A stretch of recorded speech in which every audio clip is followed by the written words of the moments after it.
こんにちは、すみやです。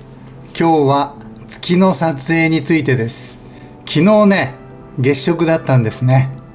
ただし日本ではね、月食の全体を見ることはできませんでした。ただ、昇ってくる月がですね、一部暗い部分がある月食の名残である反映月食が見えるということで、昨日はライブで配信をしていました。月は全部見えているんですが、右上の方が少しね、暗いような感じで見えていました。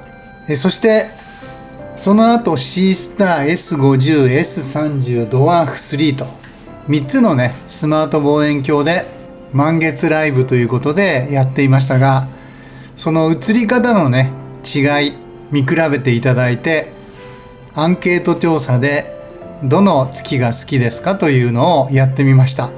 ドワーフ3の月の追跡と撮影方法はドワーフラボのね3月4日付のマニュアルに詳しく書いてあるので、それをちょっとね最初に見ておきたいと思います。 3.1.5 月の追跡と撮影。月の撮影は太陽の撮影と似ていますが ND フィルターが必要ではありません。月がより明確に見える夜間に行うのが最適です。昼間でもね撮れないことはないですよということですね。ドワーフ3を水平に保ち、レンズをおおよそ月に向けます。デュアルレンズの位置決めやジョイスティックを使用して広角ビューに月を中心に合わせます。望遠レンズに切り替え、オートフォーカスをタップすると、ドワーフ3が自動的に月を検出し、設定を調整します。オートフォーカスやるとね、全部の設定が自動で行えるようですね。登ってすぐの月と、それからかなり高い位置まで来る月ではね、明るさが全然違うので、撮影時間とかゲインが変わってくるかもしれませんね。その辺注意ですね。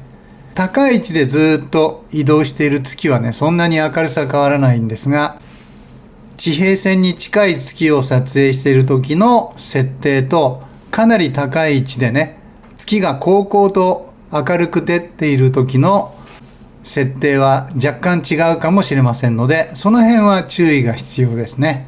で、その後読んでいきます。機能、特徴、月追跡を有効にすると月を継続的に追跡できます。この図ですね。オートフォーカス中パラメータは自動的に設定され、通常は400分の1秒から250分の1秒の露出、ゲイン0、VIS フィルターが使用されますと。で、オートフォーカスするとね、このパラメータが設定されるようなんですが、天体モードから行くとね、VIS フィルターになってなかったんで、赤い色が強調されるんですかね。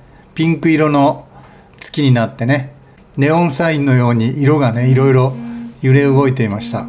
で、VIS フィルターに変えるとね、そういうネオンサインのような色が消えてくれましたね。色相やホワイトバランスは好みに応じて調整してくださいとありますのでね。自分の好きな色に変えていいんですけども、この調整機能を使って変えるっていうのが大事になってきますね。はい。C スター S50 と S30 は明るさの調整ぐらいしかできないんですね。色合いの調整まではできないようです。初心者にとってはね、簡単なんですけれども、露出時間を変えたりゲインを変えたりすることはできるんですが、色合いまではね、変えることができません。ホワイトバランスももちろん変えられないという特性がありますので、ドワーフ3の方がいろんなね、自分の好きな色を出したりすることができるということで、細かな設定ができる違いがありますね。撮影ボタンを押して初めての月の写真を撮りましょうって、これ写真モードの説明なんですね。私はね、天体モードで月を撮影したんですけれども、実はね、このユーザーマニュアルの中に天体モードでの月の撮影っていうのがね、今のところなさそうな感じなんですね。天体撮影モードで月を撮影する場合の設定についてね、今日は少し詳しくお話ししておきたいと思います。天体撮影モードでもね、400分の1秒から250分の1秒の露出がいいとは思われるんですが、500分の1秒がいいんじゃないですかっていうような意見がね、ライブ中にあったので、一応ね、500分の1秒で撮ってみました。やっぱりちょっと暗い感じになりましたね。それで400分の1秒に変えてみたんですが、400分の1秒でもちょっと暗いなと思ったので、320分の1秒に変えて撮影すると、だいたいいい感じに映ってましたね。400分の1から250分の1の間って多分320だと思いますので、マニュアルに書いてある数値の中間値になります。オートフォーカスすれば自動で設定してくれるって書いてあるので、手動で選ぶ必要はないのかもしれませんが、天体撮影モードでやるとね、オートフォーカスかけなかったからかもしれませんが、フィルターが違っていたりとか、露出時間がね、違っていたりとか、いろいろするので、手動で昨日はやってみました。シースター S50 と S30 は、月を撮影している間はね、ライブビュー画面になってしまうので、それをスタックしてプレビュー画面で表示するっていう機能がないので、その辺はね、ドワーフ3の方が天体モードで撮影を始めるとね、ライブスタックで撮影している画像がどんどん綺麗になっていくという機能を持っているのでね、非常に細かな模様までよく見えてくるというふうなことがあってね、3つ並べてどれが好きですかっていうふうなアンケートを取ってみたんですが、やはりね、ドワーフ3の月が一番好きですっていう人が多かったですね。7人ぐらいしか投票してないんですが7人のうち5人はドワーフ3が良かったと。それで S30 と S50 には1票ずつ入ってましたね。はい、そんな感じでした。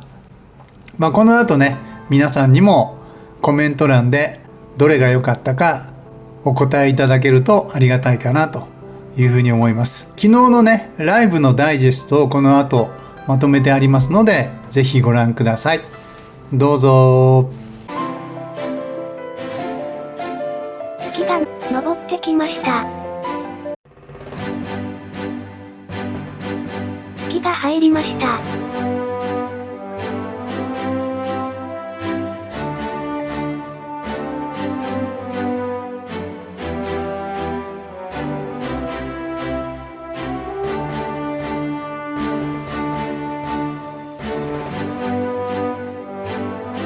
右上が少し暗いような気がします。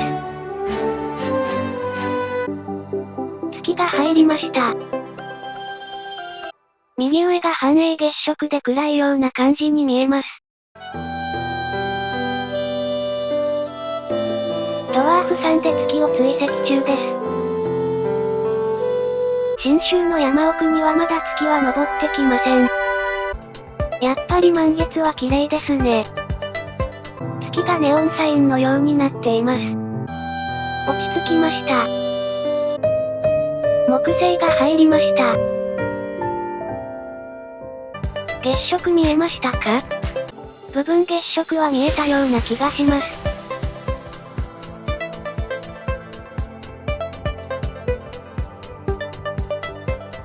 半影食ですが、おめでとうございます。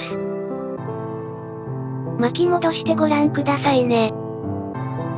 木星の右下に衛星のカリストが見えています。こんばんは。月食どうでした？半影食が見えたと思います。ライブの最初の方をご覧くださいね。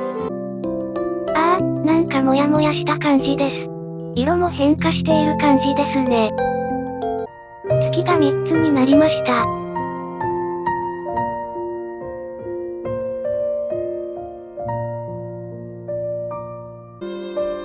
比較してご覧くださいね。この3つの月だと、ドワーフ3のやつが一番好みかな。確かに真ん中のドワーフが一番綺麗かも。私はセイスター S50 に1票。スタックできるので綺麗ですね。色味がドワーフ3が一番良い気がします。自然な感じがしますね。月の見比べですか？人気投票です。人気投票でですか。私は真ん中ですね。ドワーフさんの人気が高いですね。アンケート来た。ドワーフの月動かないけど、写真ですか？スタックしています。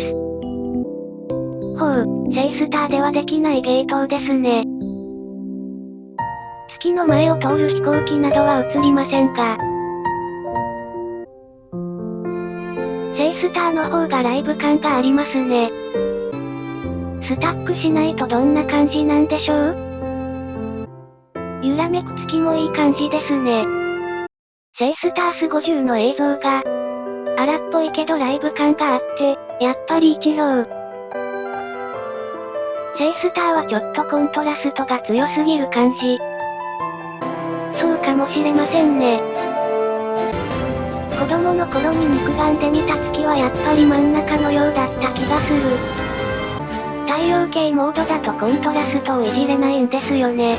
そのうちできるようになるかな。明るさは変えられますね。やはりいじれるのは明るさだけですよね。露出時間と原因を変えられるようですね。コントラスト強いのが良き、好みですね。わらわら、すみやさん、月の見比べ楽しかったです。寺澤さん、まおさん、皆さん、引き続き良いお月見を。ではまた。